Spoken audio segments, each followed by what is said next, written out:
All right. So, you're welcome to the JAMB Success Advanced Masterclass. Think right, study smart, score high. Welcome. If you are watching this, it means one thing: you are serious about succeeding in JAMB. Not only JAMB, but any and whatever exam that you sit for. This is not a motivational talk. This is a strategy section designed to help you think correctly, study intelligently, and score high in UTME. Stay focused. What you learn here can change your admission story. What you gain today: understand success mindset. That is, you will discover how top performing candidates approach their studies and overcome challenges. You also unlock the brain's learning power. You learn effective techniques tailored to how your brain naturally processes and retains information. You also gain stress-free study methods, acquire strategies to study efficiently without the burden of confusion or overwhelming stress. And finally, clear, actionable plan.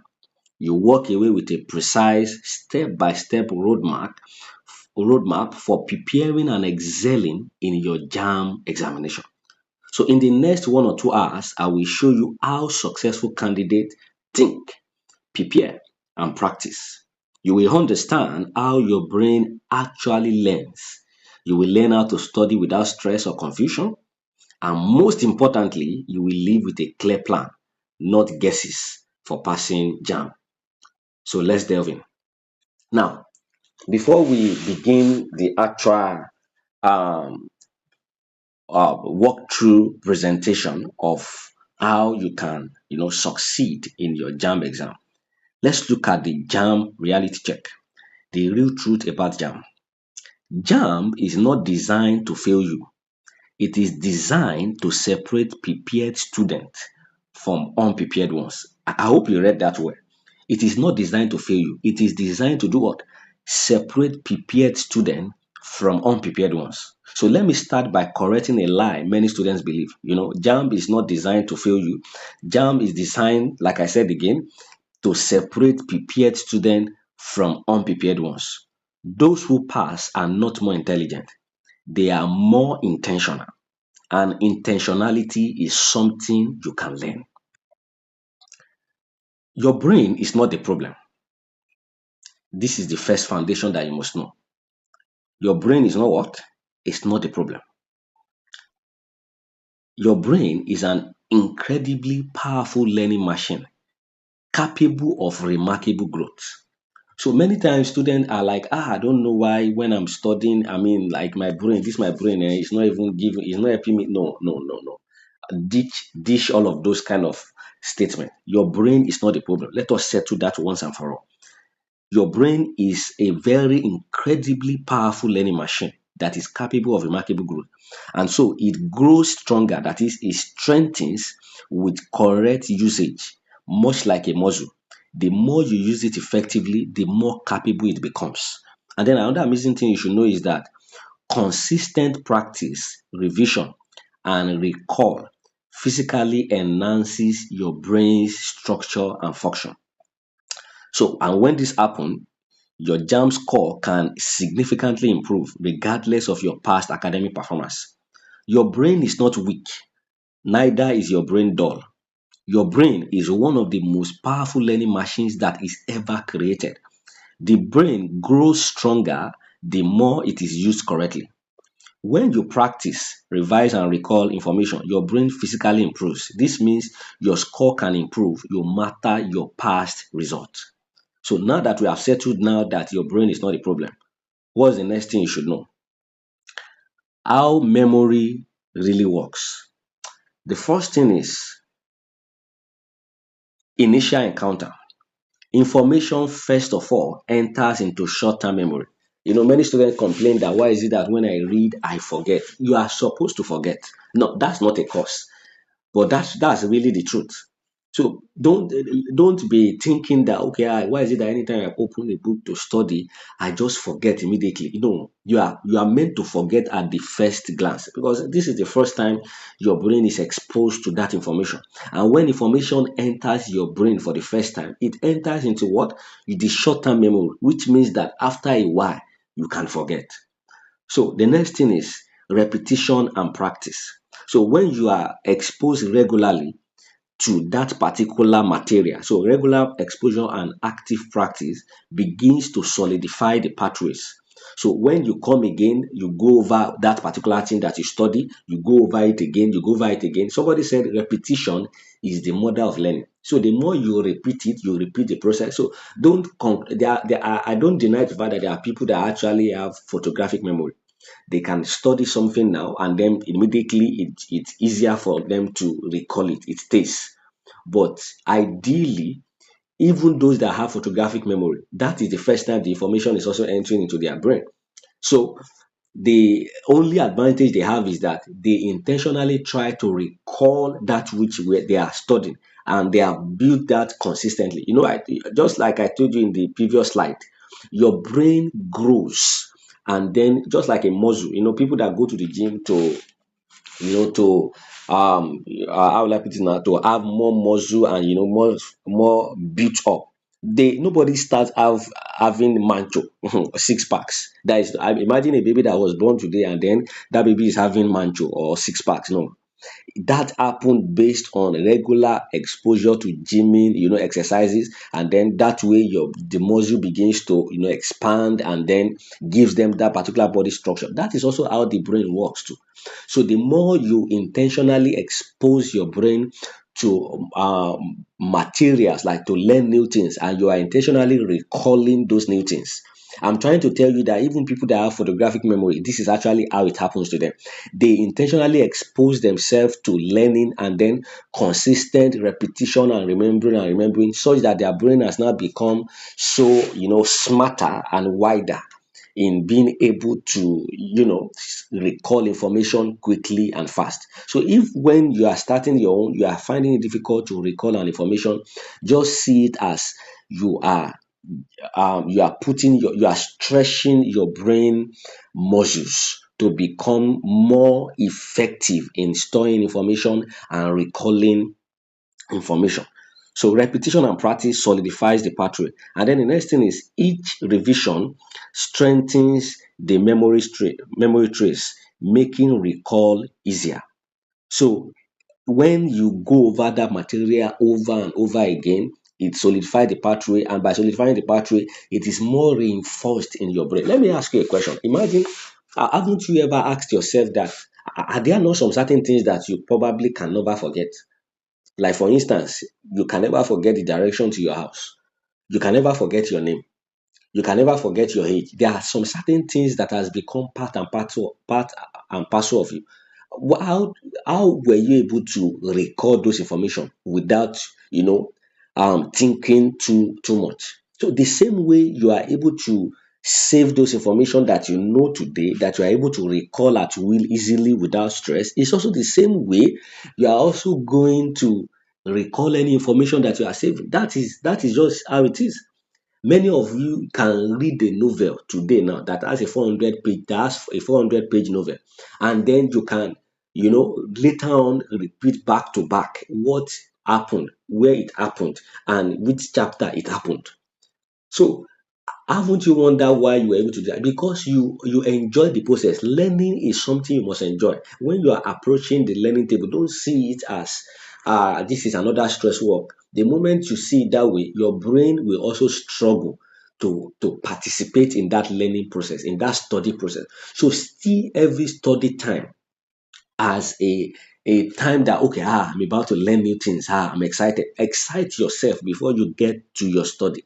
That will already create the environment to make your brain recall every information easily that you are being exposed to. So long-term storage, frequent engagement moves information to lasting memory banks. So the moment that information has already moved from the short term after your initial encounter to the long term, guess what? There is no way you are forgetting it. So the brain does not remember everything at once. It remember what is repeated, practiced, and reviewed. Let me go again. It remember what is what? Repeated, practiced, and reviewed. So forgetting does not mean you are failing. It means your brain needs reinforcement. So when you see that that particular material that you just, studied or studied through, you have forgotten. Guess what? Go back again. So you can see it remembers what is repeated, practiced, and reviewed. So when you are studying and then you forget what you are studying, don't is that's not the time for you to do or begin to shoot yourself and say, "Ah, I don't know what's not." No, you don't need that. Go back again to the material. So keep going over it. The frequent engagement moves information into lasting memory bank. So the moment you are able to now actively recall, and we are still going to get to that later in the presentation.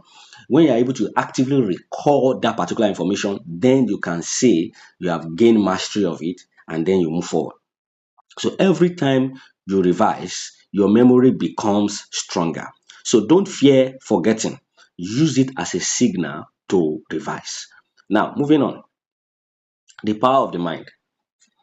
The mind believes what it hears consistently. Success in JAM begins with what you believe is possible. So the mind believes what it hears consistently. If you tell yourself JAMB is too hard, people are failing. Okay, people failed in 2025, people failed in 2024. How am I going to cope like this? Many of my friends that I know, they have not even been able to gain admission. Many of my elders that I know that are even very intelligent and more brilliant than me, they are not. No, no, no. You don't want to do that to yourself. Your mind believes what it hears consistently. So why not change the word you are saying to yourself? So instead of you saying that, JAMB is too hard, your mind will begin to act that way. If you tell yourself, I am preparing to succeed, your mind will cooperate. So success in JAMB begins with what you believe is possible. This is beyond you saying, let me go and study, let me begin to study. No, this you need to settle this first. Remember, what we are going through in this first part of the presentation is foundations. So your mind believes what it hears consistently. You need to, get into the mood or the habit of telling yourself that this particular goal that you are setting for yourself for JAM, 300 plus. In fact, you don't even need to write 300 plus. You are still going to get to that point anyway. You can write that your mark down, 326, 350. The people that are scoring it, they don't have two heads. They are the same human being like you. Nobody arrives on planet Earth knowing anything. Everyone arrives tabula rasa, blank.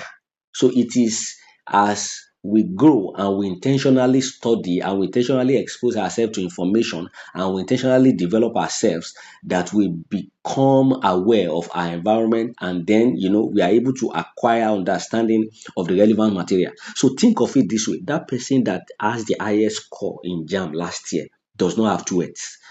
He was born as a baby like you, and that person also came to this earth tabula rasa, not knowing anything. So whatever he has known is his intentional practice of knowing it, and that is the same thing that you are going to be accomplishing as you go through this masterclass.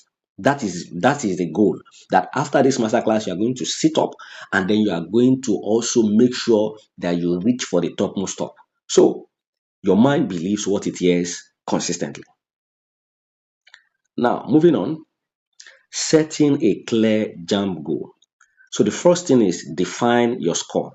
Set an exact target score. E.g., I will score this mark in JAMB, 350 in JAMB, 370 in JAMB, 390 in JAMB. Don't tell yourself that this thing is possible, I know myself. No, remember what we said in the previous slide. It is what your mind hears consistently that it cooperates with. And you want your mind to cooperate with you on that high score. So write it down. Now, the next thing is choose your course. So specify the course that you aim to study: medicine and surgery, law, accounting, mechanical engineering, mass communication, business administration, whatever course of study that you want to study in the university, write it down. And then the next one is identify your institution. Name the university you wish to attend. If it is University of Ibadan, we'll be like, University of Ibadan, those people are competitive. That's a very competitive university. Oh. They take the highest and I mean the most brilliant and excellent student. Hello, what kind of student are you? Are you not an excellent student? You are an excellent student. The people that are attending that particular university, they don't have choice. So if they can be there, you too can be there. Write the university of your choice now. And what this does to you is that it gives you clarity. It gives you a walk through vision that you begin to see yourself, in studying that particular course and being in that particular university. That is the reason why it's important that you set a clear jam goal. I want to enter university and then just be a student is not a goal, because that you have that means you have left your life to chance, and you don't want to live your life to chance. You want to be clear, you want to be intentional that what you want is what you get. So vague goals produce weak effort. I want to pass is not a goal. A real goal is specific. Your score, your course, your institution, and when your goal is clear, your brain knows what to work toward.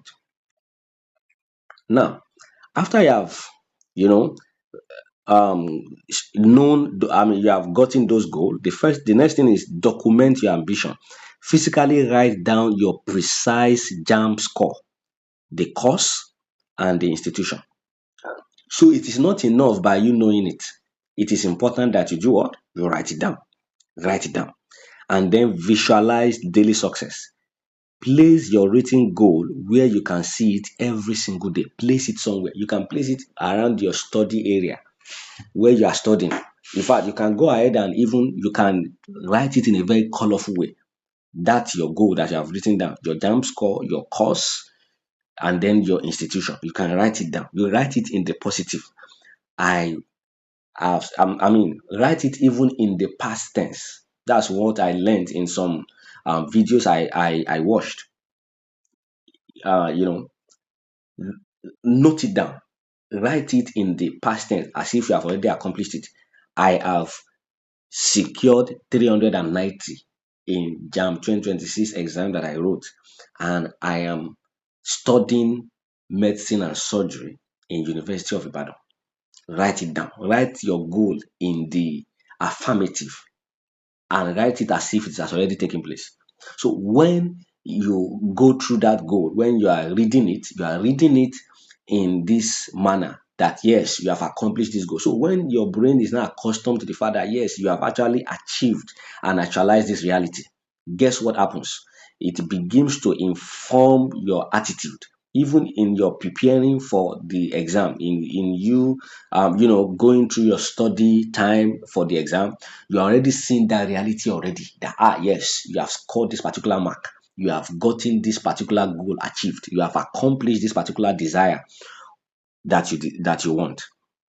And then experience the outcome. Close your eyes and vividly imagine seeing your result, seeing that particular mark. Just like what I said earlier, you have gotten that score 390 in JAMB, receiving your admission letter, and starting your university journey. So see it with your mind's eye, the actualization and the accomplishment of that particular goal.